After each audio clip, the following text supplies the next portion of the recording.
Yo, what's going on everyone? It's your boy Nelly Nell from Hoop Life. Today we have a super fire sneaker review on the Nike KD15.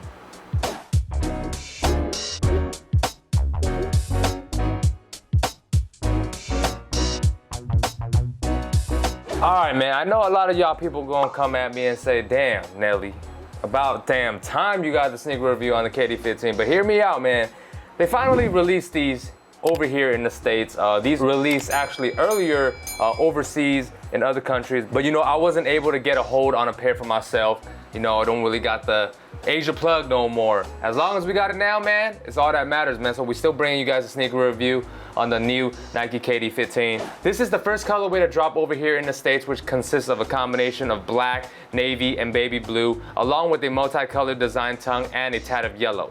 There are some really dope colorways dropping for the KD15, and I like a lot of them. There's the Psychic Purple, Pink Royals, Aunt Pearls, and a few more. Plus it comes with a really dope box. It has the Easy Money on the inside, highlighted with paisley prints all over.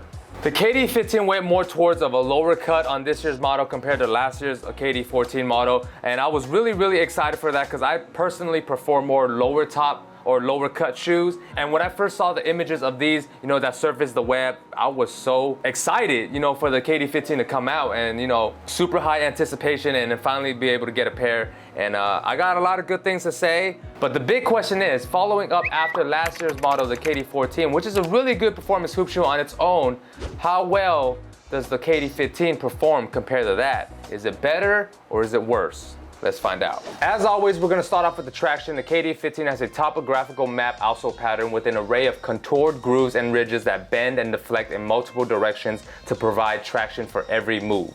The traction on the KD15 is top tier, and it is amazing. It's super grippy and it just grabs the floor really well, and I didn't really experience any slipping. It's crazy because this traction sticks like glue to like clean court and dusty court. The grooves are pretty deep, but they are a bit soft. Be careful when using them outdoors as they don't hold up that well. But overall, I didn't have any issues with the traction whatsoever. Moving on to the materials, the KD15 has a multi-layered mesh in the upper, providing a comfortable, breathable fit that helps you stay cool. There are thin overlays that help resist abrasion along the toe and added thickness in strategic areas that help keep your foot in place by reducing small movements.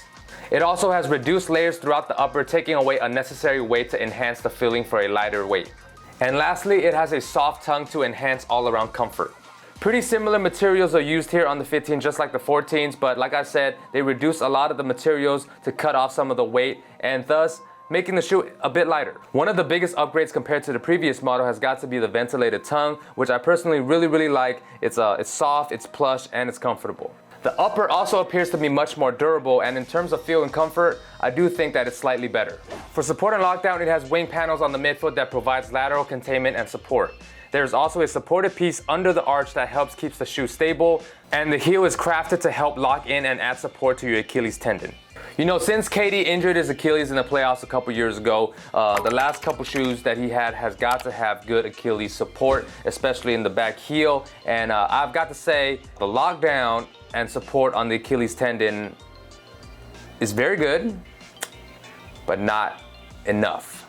Where I would say it's 80% effective in terms of lockdown, but I did have, you know, like let's say 20% of heel slippage. I had to tie the shoelaces tighter and tighter after each wear because, you know, as the shoe started to break in more and more, it started to get looser towards the back. With it being a more of a lower cut shoe, you're getting less of a heel counter towards the back compared to, you know, like the mids of last, you know, the couple years. But everything else besides the heel slippage in the back is great in terms of lockdown and security. The laces feed through the floating wings along the sides. When you tighten the laces, the wings pull down to help hold your foot in place.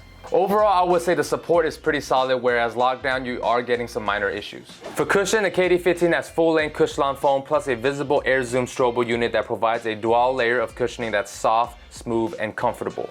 Just like last year's KD14 models, the cushioning on the KD15 is superb. The cushion is very responsive and lightweight. The zoom strobo is stacked on top of the full React midsole to help maximize your energy.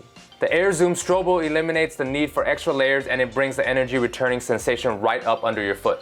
And similar to the KD14s, you are gonna get a great combination of responsiveness, impact protection, and comfort. The cushion is extremely soft where your foot sinks directly into the air strobel unit, which feels really, really comfortable. Heel to toe transitioning and core feel might be taken away just a little bit, but it's not entirely gone. As far as comfort and size fit goes, they run true to size. It is a little bit snug right out of the box, but after breaking them in and after some wears, they fit perfectly. And like I mentioned before, as you're breaking them in, you might have to tighten up the laces more and more after each wear as the shoe starts to loosen up a little bit. Comfort-wise, overall, the shoe feels really, really good all around your foot. As far as pricing goes, the KD15 retails for $150. Same price as last year's model. You are paying for what you are getting in terms of high-tech, performance in a hoop shoe. And for my overall rating, I'm gonna give the Nike KD15 a score of 4.5 out of 5. It's a very, very good hoop shoe. You are getting a lot of great tech on the shoe. There are some pros, but there also are some cons. The slight improvements are the traction, where it's a bit more grippy and the materials are lighter and feel better.